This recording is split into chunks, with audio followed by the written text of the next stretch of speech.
Detroit Archbishop Edward Weisenberger, already enmeshed in controversy over his restrictions of the traditional Latin Mass, is back in the headlines after unexpectedly firing 3 long-serving professors at his diocesan seminary.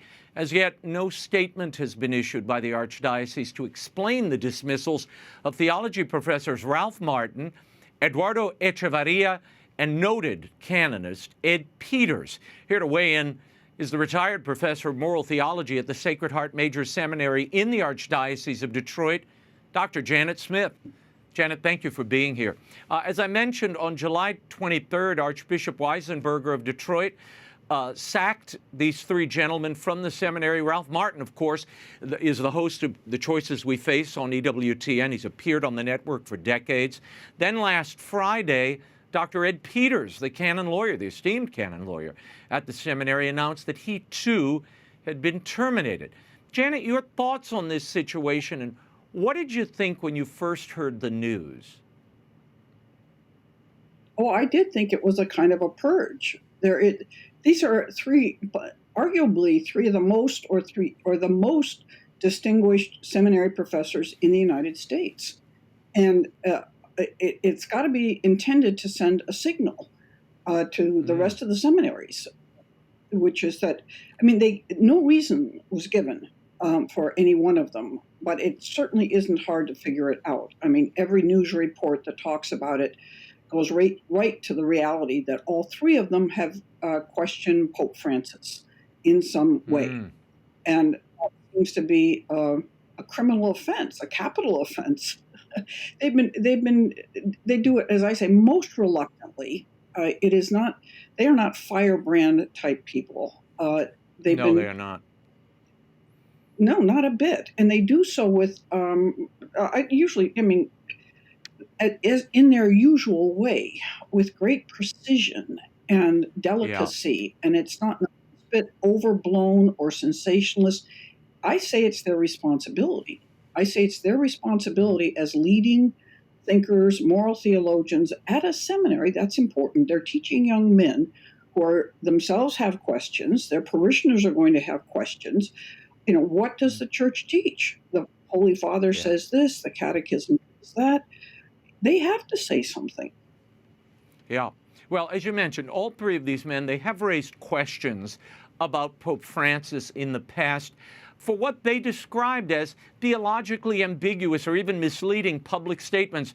Now, supporters of the Archbishop's decisions, they say these 3 professors had it coming, and the dismissals were long overdue because they dared to, quote, criticize the magisterial teaching of Pope Francis. What would you say?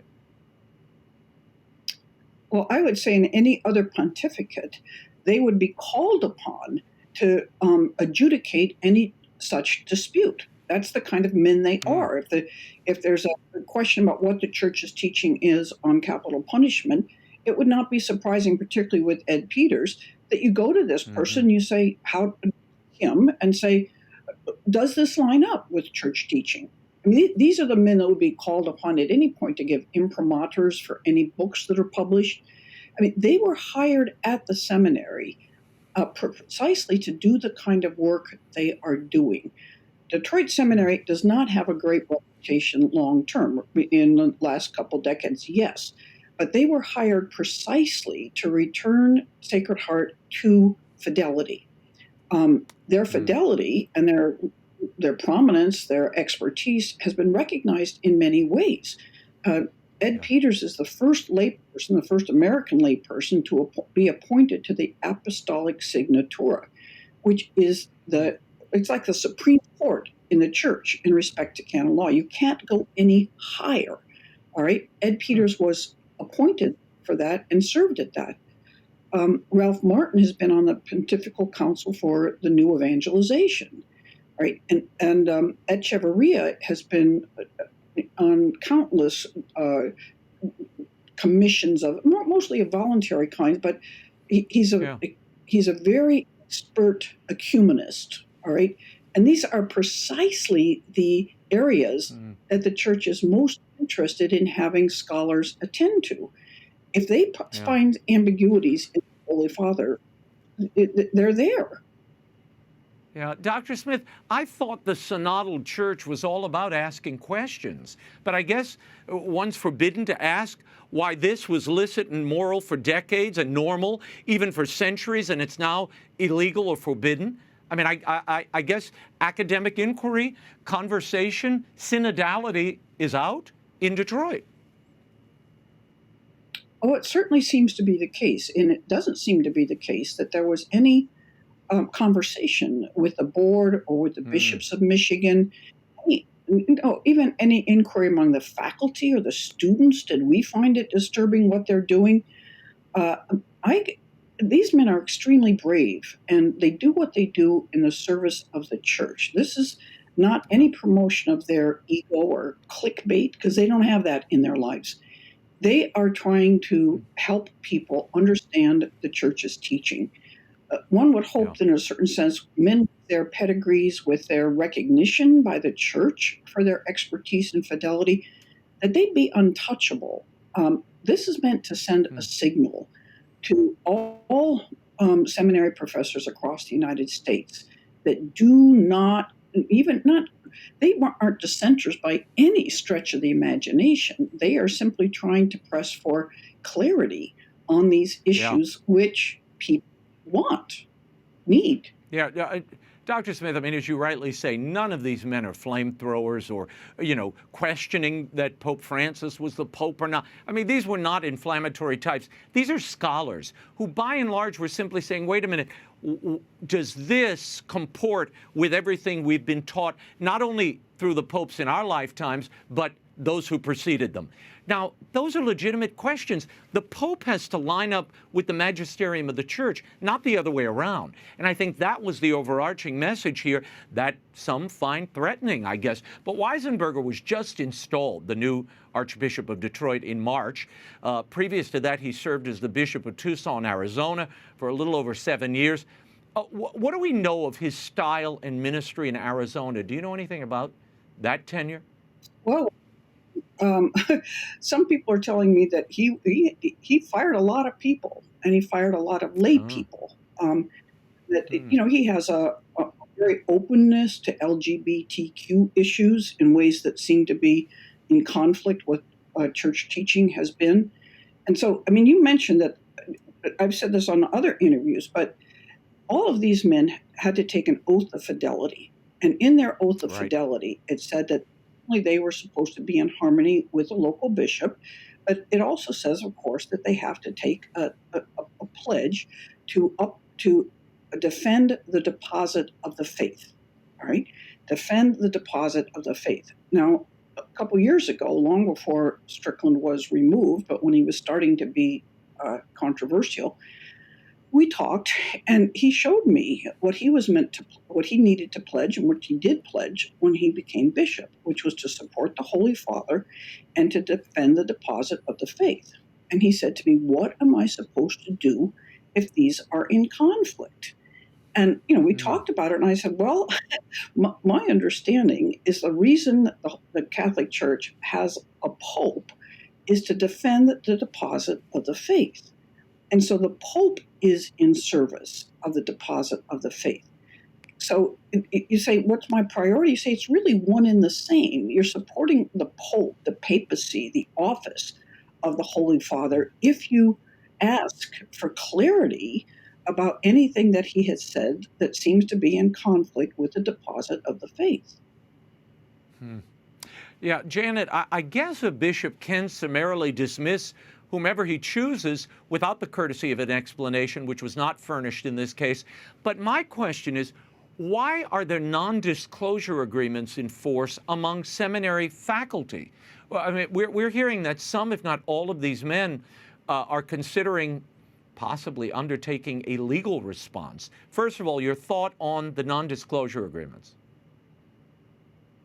Well, yes, I mean, it's outrageous. If you've got good reasons, you give them. I mean, we keep saying that the church is going to be a transparent church, and we're not going to act in any kind of, non-synodal and any kind of a tyrannical way. and you're looking at this and you're saying they're suddenly called in. There is nothing in their record in the over 20 years that all of them have served that they've ever been questioned, that what they're doing is inappropriate, wrong, whatever. They get called in, and they aren't asked to resign. They aren't asked to take retirement, and virtually all of them are retirement age.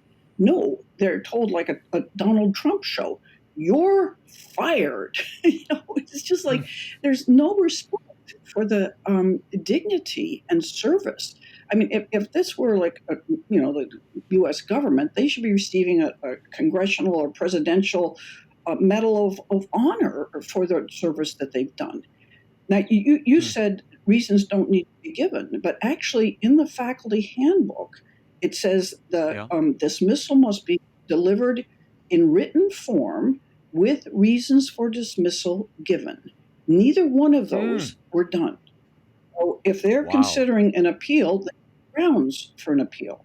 Another faculty member was summarily dismissed like this. And some of us, this was quite a few years ago, and 3 fellow faculty members got together and went to bat for this man and showed that he was not treated in accord with the norms of the faculty handbook, and he was restored to his position at the seminary. So there's some reason to hope that justice might be done. Dr. Smith, you retired from the faculty at Sacred Heart some years ago. What was the atmosphere like there during your years of service, and what, if anything, are you hearing now?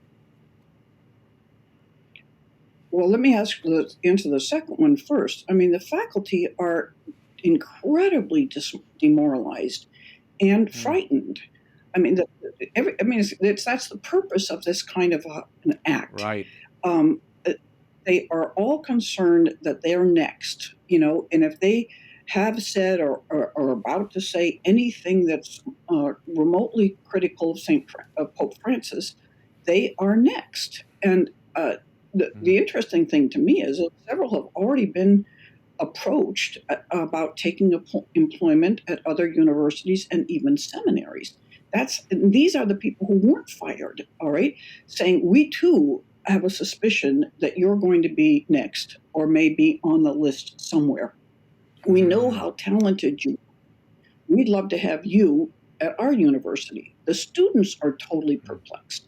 I mean, these 3 men are so distinguished, and you're thinking, oh my gosh, what did they do wrong?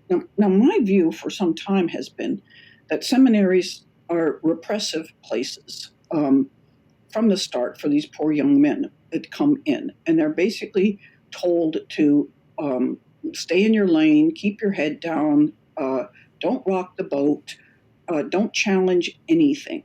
You need to go along to get along, or however that expression is. And so they're already afraid they might be doing something wrong that will get them kicked out of the seminary. So in the classroom, I mean, most of us tried to, allow a lot of questioning, certainly of church teaching, et cetera, because how do you get at the answers? And how will they deal with parishioners up and say, why does the church not allow marriages for same-sex couples? Well, you have to go through the reasons. You have to go through everything. So I would say, and Sacred Heart's not, I mean, that's the norm at seminaries. It has been for decades anyway. I don't know if always. But I would say that one of the reasons I took retirement, I had never thought about retirement. You never think you're old, and you never think you're going to quit. You just think you're going to go along. And I would say one reason I considered retirement is I found myself always saying in class, have I said this before? Have I said this before? Because I had, of course, but had I said it in this classroom? But that was when the whole McCarrick situation exploded. And I was devastated. I was absolutely devastated by that because when the scandal emerged in the early part of the 2000s, with the Dallas Charter and everything, I had known that there had been homosexual abuse in the priesthood. Of course, that focused on pedophilia. And I thought, oh my gosh, if I know about these things, surely the bishops do. And surely they're doing something about it. And then with the McCarrick case, it became clear to me they knew and they weren't doing anything. And even worse, as it's gotten worse over time, my belief that it's a widespread problem among the episcopacy, and that's why they don't do anything about it. Well, I started writing about this and talking about this, and I was very conflicted, again, about my place in the seminary. I mean, do I belong in a seminary when I'm becoming a major critic of the bishops for their moral lives and for their cover-up? And I talked to the students, and they were so grateful because they said nobody else would talk to them about it. And they even gave me a standing ovation after one time I spoke with them. And actually went and reported myself to the academic dean. And I said, I just want you to know what I did in the classroom, but will go careful, be easy.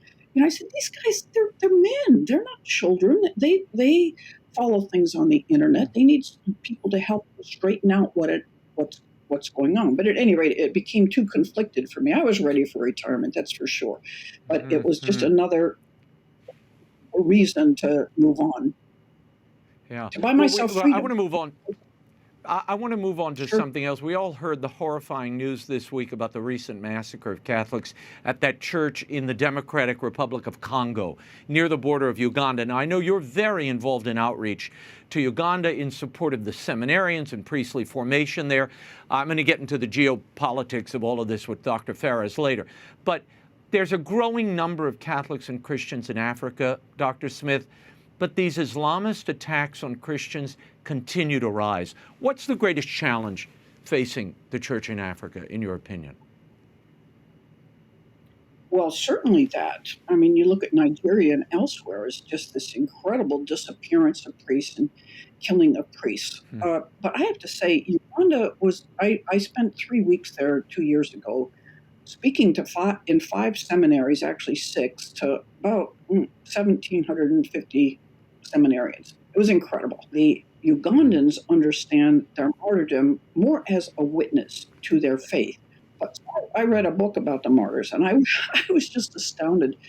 Those young men could not be baptized until 2 years after they had a 2-year catechumenate program. But part of their formation was very much, you need to be willing to die for your faith. That's what they had to pledge to when they're getting baptized. Now, these are, adult young men, really. They're in their late teens, early 20s, and they were prepared. They were prepared for that. And that spirit, I think, permeates a great deal of the African mentality. If you're, and we've seen it with a lot of these responses to the Muslims killing priests in Nigeria, they're ready for martyrdom. And we're not, of course. We think it's just something somebody else some other time had to face. But they do. And so that faith is so strong there. Yeah, well, because the threat is apparent and your life is threatened all the time for simply expressing your faith, which we take for granted here in the United States and parts of Western Europe. Before we run out of time, July 25th is the 57th anniversary of the release of Humanae Vitae, Paul VI's landmark encyclical, which famously stated the Church's position against artificial contraception. Your thoughts on the legacy of that encyclical, and has synodality blunted its impact, Dr. Smith? Well, it certainly doesn't even get on the agenda.